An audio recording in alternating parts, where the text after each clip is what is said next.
18절에서 오늘 19절의 말씀을 통하여 양심을 살리자, 양심을 살리자, 오늘 이와 같은 주제를 놓고 은혜를 나누기를 원합니다. 오늘날 우리나라를 이렇게 보면은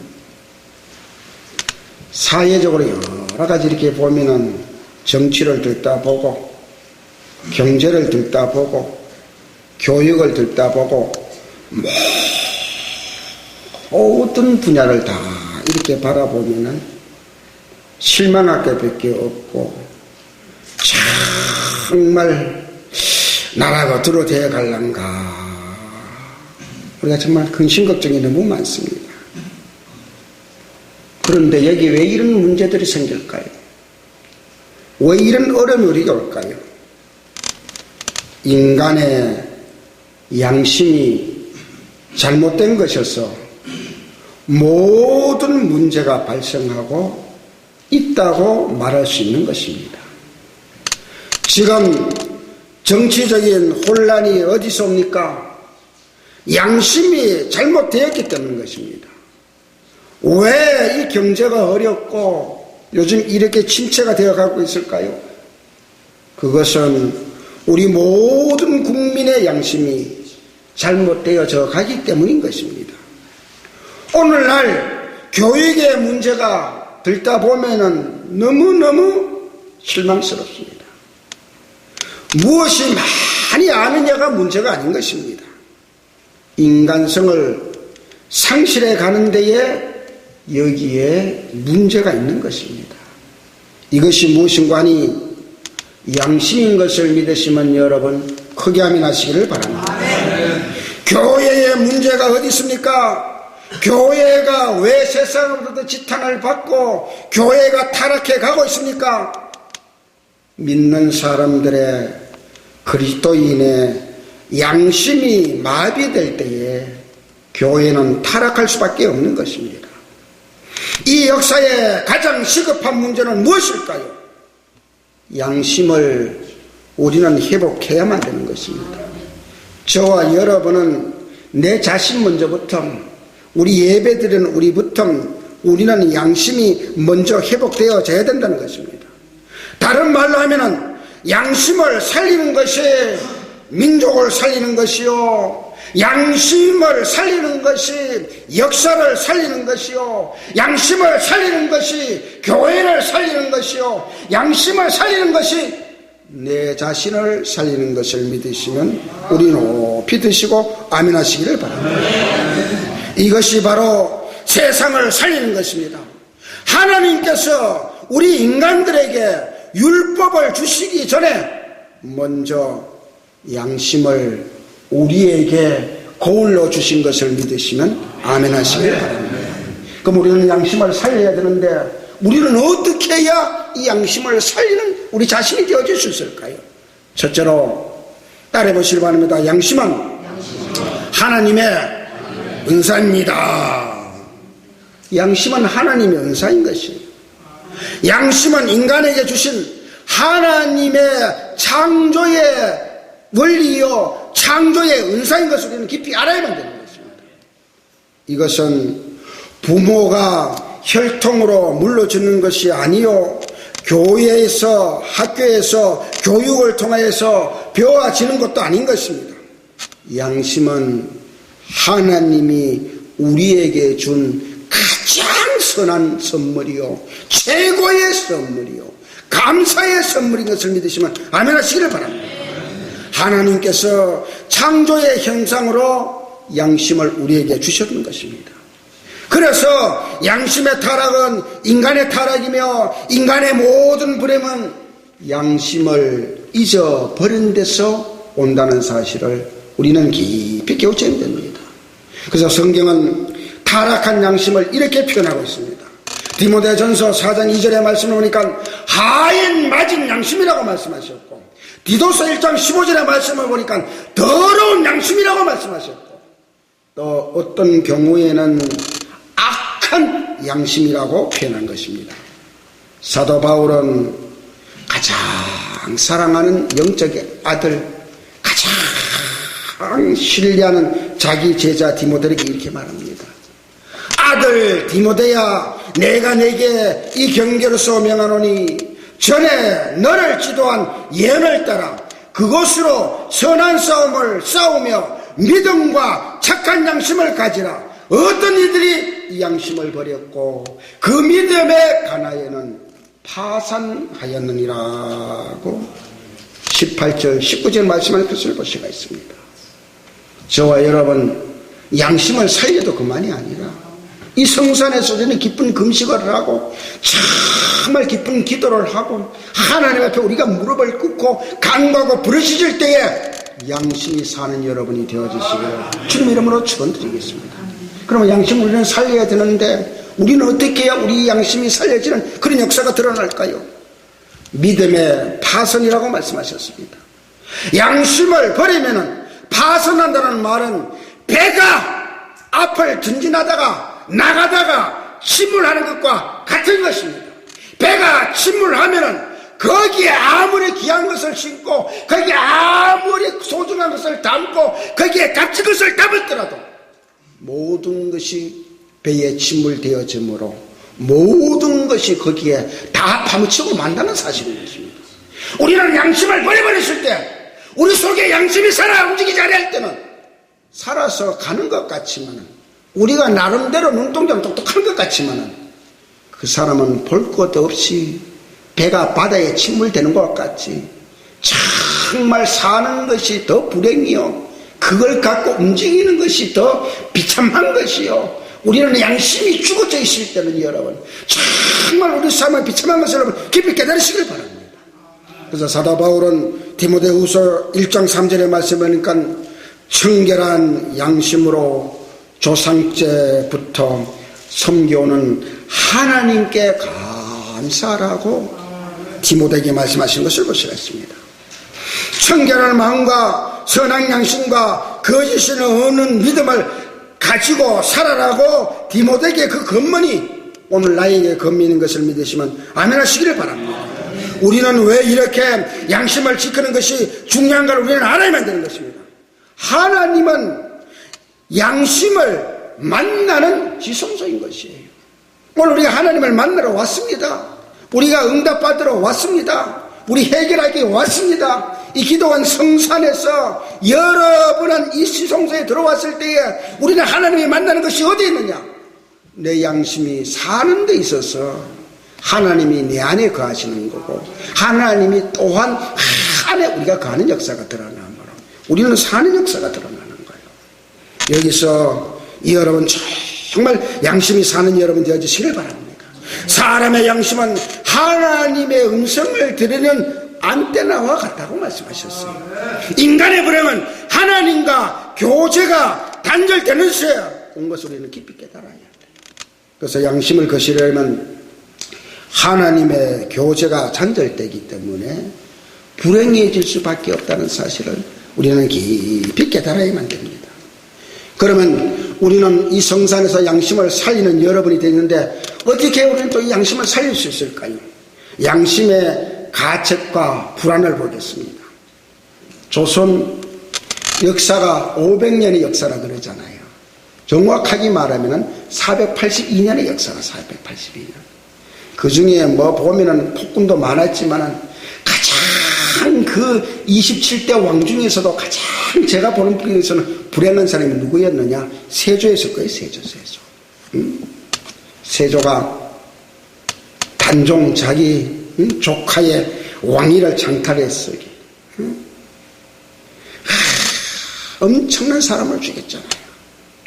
그 중에 우리가 대표적인 사람이 사륙신과 생육신을 꼽잖아요. 그래서 사륙신을 말하면 성상문, 유흥부, 이계, 박평년, 유성원, 하위지. 근데 1982년도에 국정교과서에서 그 다음에 누굴 한 사람을 더 청구를 했느냐? 김문기를 더 추리를 했어요. 그래서 거기 묘는 빈묘야, 빈묘. 그래서 노량진에 가면은 거기에 가면은 사륙신의 그 이름 외에 한 분이 더 추가가 됐는데 김문기. 자, 자기 같은 정당성을 위해서, 그 다음에 큰 마음을 뺏기 위해서 세조가 달려보기도 하고 부귀 영화를 그냥 다 주고 별걸 다 달려봤지만은 이 충신들은 거기에 현혹되지 않잖아요. 거기에 조금도 끄떡하지 않잖아요. 그 다음에 죽여도 아주 비참하게 죽이는 거야. 비참하게. 거열행위라 다시 말하면 찢어 죽이는 거야. 찢어 죽이는 거야. 찢어 죽이는 거야. 사지는 사지대도 찔러주고 다리는 다리대도 찔러 죽이고 그냥 찢어갖고 죽이는 거야. 비참한 죽음을 당해도 눈도 깜짝하지 않으면서는, 그러면 그럴수록에 오히려 그 마음은, 그 양심은 더 단종을 항하는 역사가 드러나고 더 단종을 울어보는 그런 역사가 드러나지 않습니까? 그 다음에 그렇게 감사하면 편해요. 오히려 또. 그러나 목숨을 가지고 살아가는 사람들, 생육수는 정말 그렇게 그 죽을 고비를 넘겼기 때문에, 그 죽을 고비를 피했기 때문에, 그 다음에 뭘 했기 때문에, 그 다음에 살고는 살지만은 살아가는 게 너무너무 괴로운 거예요. 너무 괴로운 거예요. 그래서 그 생육신이 누구냐? 남호원이요, 김스습이요, 원어요, 이명전이요, 조례요, 성담수를 가리켜서 생육신이라고 이야기하잖아요. 그래서 이 김스습이라는 사람은 이 사륙선이 다 찢어갖고 다 죽였을 때에 팔 하나는 이쪽에 떨어지고 다리 하나는 이쪽에 떨어지고 머리는 저쪽에 떨어지고 이 시체가 온 사방에 떨어져 있으니까 그냥 까마귀 와서 파먹고 까치가 와서 파먹고 그걸 보니까 김스승이 그 다음에 밤에 중두를 동원해가지고 그 묘를 다 쓰고 그 다음에 어디냐 그 묘가 오늘 노랑진에 거기 그 묘란 말이에요. 그런 다음에 김스승은 흥정을 가르치는 거예요. 김스승은 이 시대의 최고의 천재였습니다. 최고의 천재. 최고로 멋쟁이였습니다. 멋쟁이였어. 매몰땅이라 그러는데 참 그는 어디를 가도 진수성찬을 쳐놓고 무엇을 해더라도 만족이 없는 거고 먹는 게 먹는 거예요. 여러분 왜일까요? 주인을 잊어버렸기 때문인 거예요. 주인에게 대한 충성이 그냥 여러분 할 수 없기 때문에 그런 정말 이 생육순이라고 한 사람들보다도 다 어디를 가든 간에 선한 사람이 기머거리 놓다는 거예요. 기머거리. 누가 뭐를 해도 못 들은 척하는 거고 그 다음에 눈을 뜨고 보는데도 뭐요? 소경인 척하는 거고 그 다음에 뭐요? 막 어떤 데에 가서는 막 방성택곡을 하면서는 미친 척을 하고 그 다음에 보면은 막 못하면서는 막 이런 그러면 그럴수록에 그 마음 속에 그 양심 속에서는 다 주인을 향하는 단종이 더 그리운 생각이 나는 거고 다 절제하는 역사가 드러날 때에 정말 이 생육성은 그 삶에서는 그렇게 살아가는 그 모습을 봐보잖아요. 사랑하는 주의 종들의 하나님의 백성들이요, 세조가 바평령을 향해서 말합니다. 제주가 너무 특출하고 아까우니까 그냥 모른다고만 해라. 그러면은 내가 너희 뿐만 아니라 다 대대에 이르기까지 잘 먹고 잘 지내게 해주니까 박평년이가 세조를 향해서 뭐라고 말하느냐. 내가 그것을 모른 바는 아니냐. 그렇게 되면은 내 양심이 그리겠어. 내가 일생 동안 편안하게 살아갈 수가 없습니다. 날이. 그러니 내가 내 사랑하는 동료들과 함께 주고 내 마음을 편하게 하는 것이 옳을 것이니라 날이 하면서는 세조를 하면서는 비웃으면서는 그 다음에 허허허 너를 웃어보라면서는 그는 거열형 보다가 다시 한번 찢어 죽이는 것보다도 더 힘든 죽음을 웃음으로 받아들였던 것을 볼 수가 있습니다. 세조가 자기 조카 단종을 유배시키고 왕위에 올랐던 것입니다. 세조의 마음이 편할 리가 없습니다. 양심에 거리낌이 있기 때문인 것입니다. 매일 밤마다 세조가 잠을 들려고 하면은 그 형수인 단종의 어머니가 꿈에 나타나서 이놈아 어린 조카를 밀어내고 왕이 되니 좋으냐. 세조가 밤마다 등에 식은땀을 흘리고 악몽을 꾸고 깊은 잠을 못 자고 일어나니까 그 부인의 한시가 그냥 막 왜 이러시냐고 왜 이러냐면 여러분 양심을 버렸기 때문에 양심이 무디어졌기 때문에 엄청난 그런 꿈에 시달리잖아요. 또 한 번은 꿈속에서 형수가 나타나서 입에다 칼을 씹은 걸 물면서는 이 더러운 놈 조카의 왕위를 창탈하기 그렇게 좋더냐 깜짝 놀라는 역사가 드러나고 그 다음에 그 형수가 뭐야 이 더러운 놈 새끼가 힘을 등에 받았는데 그때부터 이 피부병이 생겨가지고 문둥병인지 뭔 병인지 모르고 세조는 일생 동안에 그 진물이 찌질나고 문둥잎 같은 냄새가 나고 참을 하면서는 유성이 좋을까 싶어서 온천에 가보기도 하고 아산이 좋을까 거 가보기도 하고 좋다는 건 다 가봤지만 결과적으로 피부병을 고치지 못하고 비참하게 죽고 그 자식을 보면은 그 자식들도 그냥 뭐 일찍 다 죽지 않습니까? 다 죽고 정말 비참한 생각이 들어요. 사랑하는 성도 여러분들이요, 우리는 이 성산에서 우리 깊은 금식하면서는 깊은 기도를 하면서는 내 양심을 한번 점검해보는 이 시간이 되시기를 바랍니다.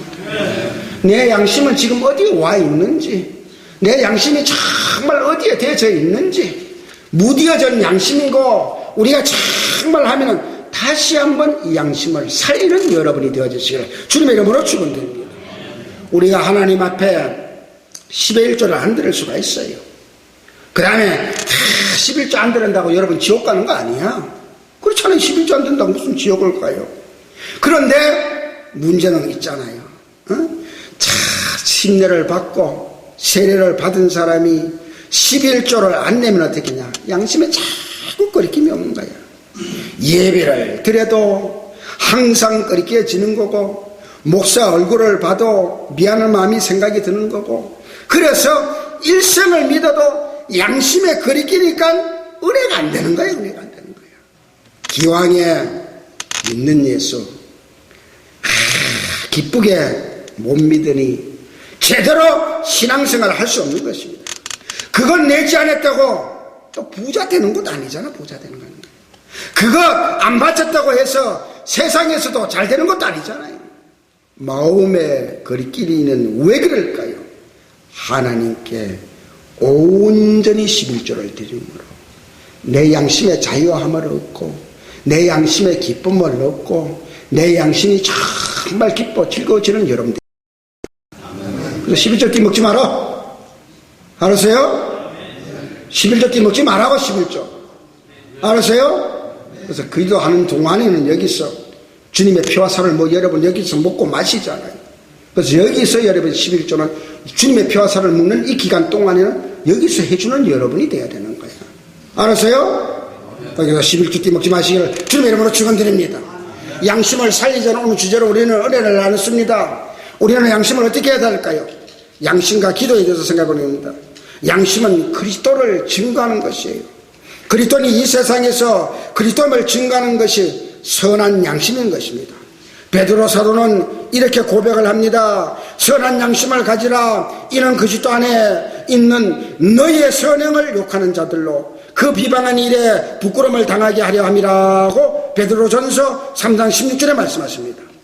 그리스도인의 양심을 가진 사람들은 비방하는 세상 사람들을 부끄러움을 당하게 한다는 말씀인 것입니다. 충청도에 한산 모지가 유명하잖아요. 거기 아름다운 한 일화가 있어요. 저도 좀 어릴 때는 그랬지. 나도 초등학교를 쭉 댕기는데 그래서 아유, 우리 어릴 때는 진짜로 도시락도 잘 못 샀어. 도시락도 그 꽁보리밥 그리고 그 위에는 그 보리밥 위에다 그 위에는 뭐만 된장 그 된장으로 그것도 싸가지고 가면 행복했어. 그것도 못 샀다고. 그것도. 그러니까 학교 끝나고 나면 뭐가 있냐, 배가 고프니까. 배가 고팠잖아요. 그죠? 그럼 이렇게 올라다 보면 뭐냐, 땅콩 있으면 땅콩 뽑아 먹고 또 고구마 캐 먹고 또 그 다음에 뭐요? 참외는 그거는 할아버지. 참외 있으면 그거는 뭐 하나 만났다 그러면 그날은 홍자는 날이 홍자는 날이. 또 우리 또 사과는 그때가 얼마나 귀했습니까? 응? 그러니까 하나 먹으면 얼마나. 근데 배고프면 왜 그게 그렇게 더 먹고 싶은지, 그냥 막 춤을 꿀꿀꿀 막 하는 거는 말이야. 그러니까 이 사람도 내 같았나 봐. 초등학교 다닐 때에 배가 고프니까 어떻게 돼요? 참외를 하나 따먹고 원두막에 주인이 없으니까 눈을 살폈다가 얼른 따갖고는 물에 씻어가지고는 먹었겠지. 그걸 하면서는 이 사람이 자꾸 이제 질들해지고 그 다음에 뭘 했단 말이야. 그런 다음에 이제 초등학교도 졸업하고 중학교도 졸업하고 고등학교도 이제 졸업해서 고등학교도 공부를 잘 해가지고 그 다음에 이제 서울에 올라와갖고 이제 서울에 대학을 했겠지. 서울대학을 이제 어디든지 모르지만. 그래서 이제 고등학교 선생이 된 거야. 선생이 돼서 그 다음에 이제 교회를 나가는데 예수를 믿게 된 거야. 예수를 믿고 그 다음에 이렇게 침례를 받고 세례를 받았는데 그 다음에 이제 기도의 맛이 이제 깊어져 가는 거지. 기도를 하는데. 그 다음에 하나님께서 자꾸 이러는 거죠. 야, 이 참외 도둑놈아. 야, 이 참외 도둑놈아. 그때 막 도저히 막 견딜 수 없는 거야. 자기가 승하자를 꼽아본 거야. 내가 국민학교 언제부터 중학교 3년, 고등학교 이렇게 했으니까, 시장에 가서 이제 그 다음에 그냥 참외 한 개, 두 개 이렇게 샬려니까 반초록이 되는 거야. 반차가. 그 다음에 반차의 값이 얼마인가 따져봤더니 뭐요? 딱 한 달 봉급이라는 거야. 한 달 봉급. 이 사람이 한 달 봉급을 타가지고, 그 다음에 뭐야? 죄송합니다. 미안합니다. 내가 어릴 때부터 중학교, 고등학교 다닐 때에 당신의 그 참외를 따먹는데 내가 막 예수를 믿고 나니까 이렇게 너무 막 가책이 돼서 너무너무 미안하는데 하여튼 보냈은 거예요. 그랬더니 이 어른이 뭐요? 닭을 2마리를 잡아가지고 서울에 오신 거야.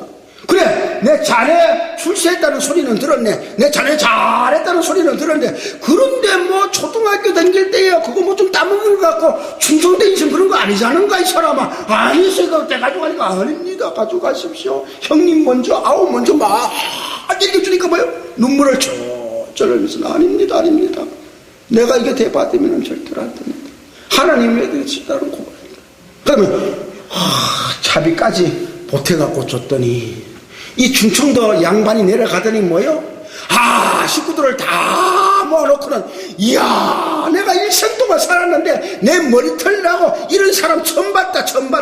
그 믿는 예수의 마음이 어떤지, 그 예수의 양심이 뭔지, 자, 우리 아들들아, 우리 딸들아, 우리 다 그 예수 믿자. 그 예수 양심을 가지고 그냥 막 우상을 다 깨뜨려버리고 그 다음에 신전 딴지 다 깨뜨려버리고 그 다음에 뭐야, 그 집이 예수를 믿으니까 온 동네가 복음화가 되는 놀라운 역사가 드러난 것을 여러분 믿으시면 크게 아멘 하시기를 바랍니다. 우리는 이 성산에서 첫사랑을 회복해야 돼요. 양심이 살아나는 역사가 드러나야 돼요. 우리가 세상에서는 여기 예배 드리는 사람 별 사람들이 다 있을 것입니다. 강도같이 사는 사람도 있을 거고 사기꾼같이 사는 사람도 있을 거고 남을 속인 사람도 있을 것이고 여기 별 것이 다 있지만 오늘 이 예배 듣는 가운데 우리는 다시 한번 내 양심을 가다듬고 예수의 양심을 한번 바꾸어줘서 한 시대에 귀하게 쓰임받는 여러분이 되어주시길 주님의 이름으로 축원드리겠습니다. 양심을 살리자는 오늘 주제를 의뢰를 하는데 양심은 하나님의 은사고 믿음에 양심이 없으면 파선이 되어져 버리는 거고 양심의 가책과 불안을 보는 거고 그 다음에 양심은 기도함으로 이루어지는 거고 양심을 세우는 지도자가 되시기를 바랍니다. 양심을 버리면은 믿음의 파선이 한 것이 아니라 나라가 파선이 되어지는 것이요. 이 나라의 비극이 어디 있습니까? 양심을 세워주는 지도자가 참 지도자인데 양심을 세워주는 지도자가 아니라 양심을 팔아먹는 사람이 지도자가 된 데 있는 것입니다. 바른 양심을 외치는 사람은 전부 보면은 뭐 어려움을 당하고 뭐라고 양심 없는 사람들이 정권을 잡고 그 다음에 좌지우지하니까 오늘날 우리 모든 것이 이렇게 어려워요. 양심이 없어야 산다는 말은 스스럼 없이 나올 정도가 되었습니다. 그래서 요즘 어디 가보면은 뭐요? 양심 있으면 뭐 안 돼. 그냥 설정. 뭐든지 그냥 막 대충. 양심을 살리는 우리가 돼야 돼요. 양심을 잊어버리니까 정치가 혼란스러워져 가는 거고, 그 다음에 뭐 하여튼 가짜를 만든지 뭐를 만든지 자관 뭐래도 쑥이든 간에 그냥 가짜가 판치는 역사가 들어가. 그냥 뭐 청계천이나 평화시장이나 어디 가보면 가짜가 판치는 역사를 봤지. 거기는 막 사람이 바글바글거리고 뭐 야단 나는 시원해요.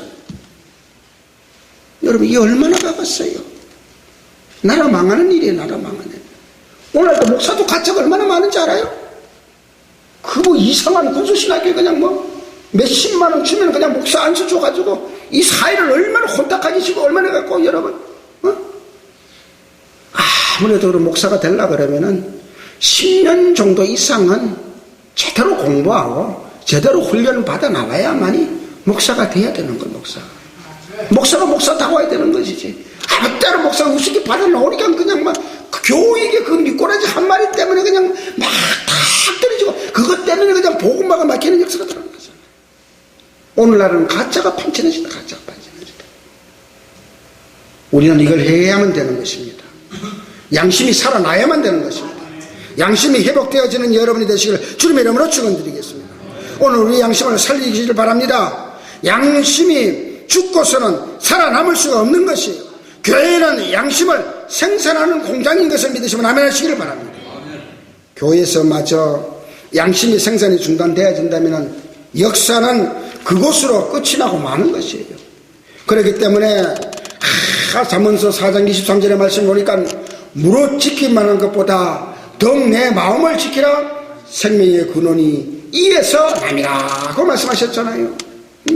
생명이 바로 양심을 지키는 데서 말하는 것입니다. 이 시대의 최대의 애국자는 다른 거 아니에요. 양심을 살린 자가, 양심을 살아있는 자, 양심을 지키는 자가 최고의 애국자인 것을 믿으시면 아멘 하시기를 바랍니다. 그래서 도선 안창호 선생은 죽었지만은 정말 그 어른은 죽었지만 오히려 죽음이 더 값지고 오히려 더 역사하잖아요. 그 어른의 생각이 무엇이었느냐, 그 어른의 사상이 무엇이었느냐. 그 다음에 그가 고백하지 않습니까? 대한민국을 건질 뜻이 있다면 그것을 멀리서 구하지 말고 먼저 우리의 가장 큰 원수가 되는 거짓을 버리라는 거예요. 거짓을 버리라고 말합니다. 그러므로 이 나라를 건지기 위해서는 경제 대국보다, 잘 사는 나라보다 양심 입국이 선행돼야 한다고. 도사는 거짓이야, 내 조국을 죽이는 원수로구나 하며 탄식했다는 거예요. 양심을 속이는 것이 곧 나라를 망치는 것을 급히 깨달아야 돼요. 아멘. 그래서 이 성산에서 정말 여러분 주님 깊은 금식을 하고 깊은 기도를 하심으로써 양심을 살리는 여러분 되시길 바랍니다. 양심이 살아나는 여러분이 되어주시길 주님의 이름으로 축원드리겠습니다. 그래서 사도 바로 말합니다. 아들 디모데야, 내가 네게 이 경고를 명하노니 전에 너를 지도한 예언을 따라 그곳으로 선한 싸움을 싸우며 믿음과 착한 양심을 가지라고 오늘의 본문에 말씀하시잖아요. 여기서 너를 지도한 예언이 과연 무엇일까요? 예언은 다른 것이 아니라 하나님 말씀인 것을 믿으시면 아멘 하시기를 바랍니다. 우리의 양심은 온전치 못합니다. 그러므로 하나님의 말씀 위에 우리는 세워야만 되는 것이요. 말씀이 바로 내 양심을 지키고 있는 것입니다. 양심은 더러워질 수 있습니다. 양심이 더러워져 도덕적 판단 능력이 상실되어 가고 선한 자유의지가 파괴되어 갑니다. 양심을 회복하는 길은 다른 거 없어요. 통회하는 여러분 되시기를 바랍니다. 회개하는 여러분 되시기를 바랍니다. 자복하는 여러분 되시기를 바랍니다. 하나님 앞에 회개하는 길밖에 없는 것이요. 마지막으로 바울은 또 말하잖아요. 믿음과 착한 양심을 가지라. 착한 양심은 어디서 오느냐? 믿음에서 오는 것을 믿으시면 아멘 하시길 바랍니다. 믿음에서 오는 것. 믿음은 착한 양심을 갖게 하는 원동력이에요. 원동력. 믿음 없이 착한 양심을 가질 수 없고 착한 양심 없이 믿음은 유지되어 갈 수 없다는 것을 우리는 깨달아야 돼요. 착한 양심은 한 번도 죄진이 없는 양심이 아니라 죄로 얼룩진 내 양심을 끊임없이 예수의 피로, 예수의 볼로, 예수의 십자가로 정하게 씻어주시고 나를 회개하게 만드시고 나를 통회하게 만드시고 나를 자복하게 만드는 것을 믿으시면 아멘 하시기를 바랍니다. 그래서 사도 요한은 사랑의 사도 요한은 뭐라고 말했느냐. 요한 1서 1장 9절의 말씀 보니까 만일 우리가 우리 죄를 자박하면 저는 미쁘시고 의로우사 우리 죄를 사하시며 모든 불의에서 우리를 깨끗게 하실 것이라고 말씀하셨습니다. 아멘. 그래서 우리가 회개하고 자복하고 우리가 하나님 앞에 하면 뭐냐? 미쁘사. 하나님은 우리를 기뻐하시고 우리를 이뻐해 주시고 우리를 의인으로 인정해 주시고 그러므로 우리 죄를 다 사해 주시고 우리 모든 불의에서 우리를 다 깨끗해 주신 것을 믿으시면 아멘 하시기를 바랍니다. 양심을 살리자는 주제로 은혜를 나눴습니다. 우리는 어떻게 해야 양심을 살리는 자가 될까요? 양심을 지키는 싸움을 하는 여러분이 되어주시기를 바랍니다. 너를 지도한 예언을 따라 그것으로 선한 싸움을 싸우며 양심을 지키기 위해서 우리는 싸워야 한다는 사실입니다. 세계 여러분 책이 참 좋은 책이 많지만은 유토피아라는 참 책이 너무 좋잖아요. 유토피아는 누가 썼느냐? 토마스 모어가 썼어. 토마스 모어. 영국 왕 헨리 8세는 그 다음에 헨리 7세죠. 그 형이 죽자 그 형수의 아내를 자기 아내로 삼아갖고 살은 거야. 그러니까 이렇게 돼요. 사는데 아무리 기다려도 자식을 못 낳는 거야. 자식을.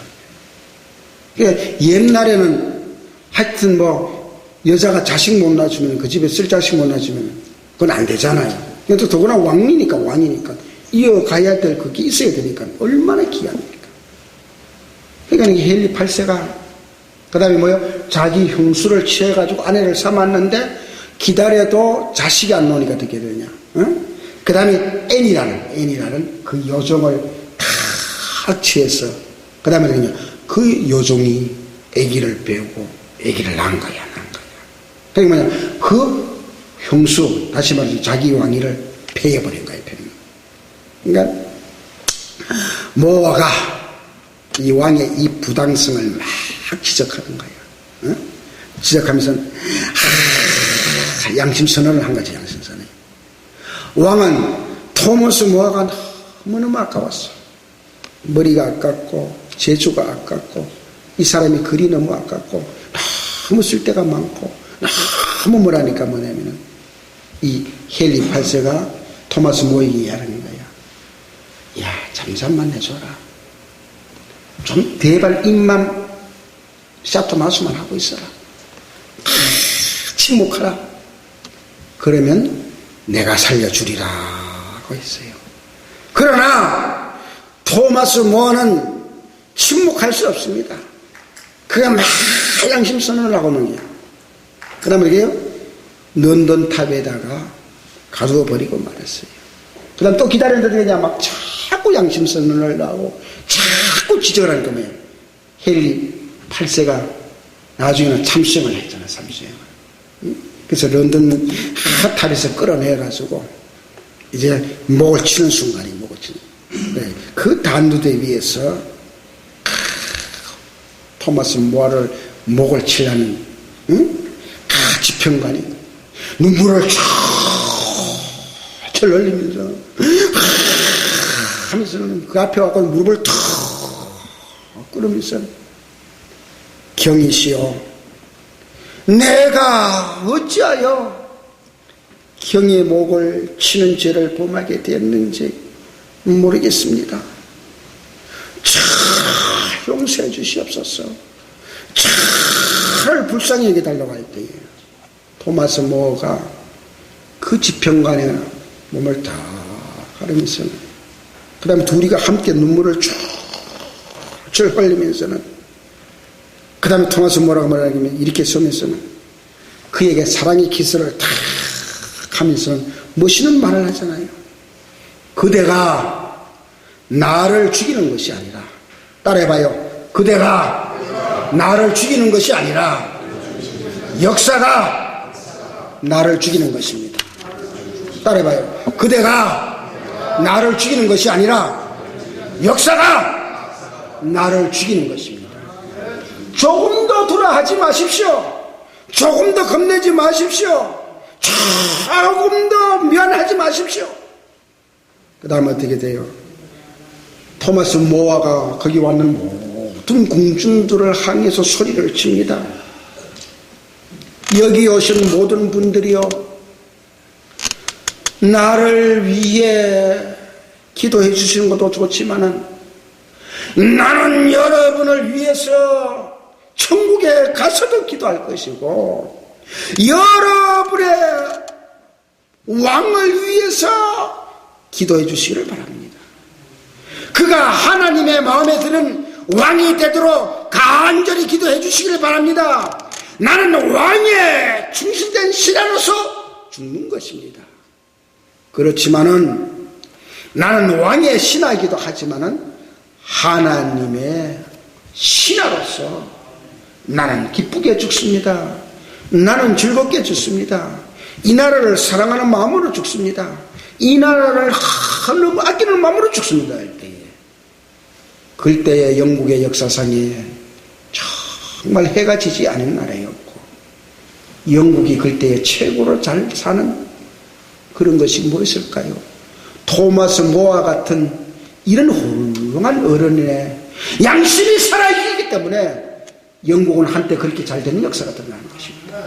여러분의 한 양심이 토마스 같은 모아 같은 양심을 가진다 그러면 우리 대한민국도 또 달라질 수가 있는 것이고 대한민국도 엄청나게 달라지신 역사가 드러나는 거고 한때에 정말 귀하게 쓰임받는 여러분이 되어주시기를 주님의 이름으로 축원드리겠습니다.